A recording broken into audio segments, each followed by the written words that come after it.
Hi Chitku పిల్లలు, welcome to చిట్టి కథలు. నా పేరు చిట్టి. ఈరోజు మనం చెప్పుకోబోయే కథ అనగనగా ఒక అడవి. ఆ అడవిలో ఓ కాకి ఇంకా నక్క ఉండేది. ఓ రోజు కాకికి ఓ చోట ఒక మంచి బ్రెడ్ ముక్క దొరికింది. ఆ కాకి ఈ బ్రెడ్ ముక్క తినేసి ఈరోజు చాలా హ్యాపీగా ఎంజాయ్ చేయాలి అనుకుంటుంది. ఈలోగా ఇదంతా చూసిన ఒక నక్క ఎలాగైనా సరే ఆ బ్రెడ్ ముక్క నాకే దక్కాలి అన్న ఆలోచనతో ఈ కాకిని ఫాలో అవుతూ వెళ్ళింది. ఆ కాకి అలా హాయిగా ఎగురుతూ ఎగురుతూ వెళ్ళి ఓ చెట్టు మీద వాలింది. ఆ నక్క కూడా కాకిని ఫాలో అవుతూ ఆ చెట్టు దగ్గరికి వెళ్ళింది. వెళ్ళి ఏమీ తెలియనట్టుగా, కాకి మిత్రమా, నీ గొంతు ఎంత బాగుంటుందో తెలుసా?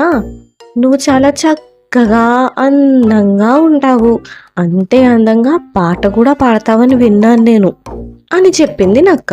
ఎప్పుడూ లేంది ఏంటి నక్క ఈరోజు ఇంత మంచిగా మాట్లాడుతోంది నాతో అనుకుంది ఆ కాకి.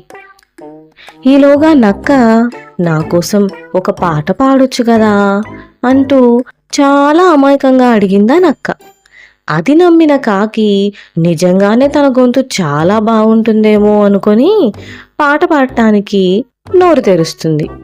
నోరు తెరవగానే ఆ నోట్లో ఉన్న బ్రెడ్ ముక్క కాస్త కింద పడిపోతుంది.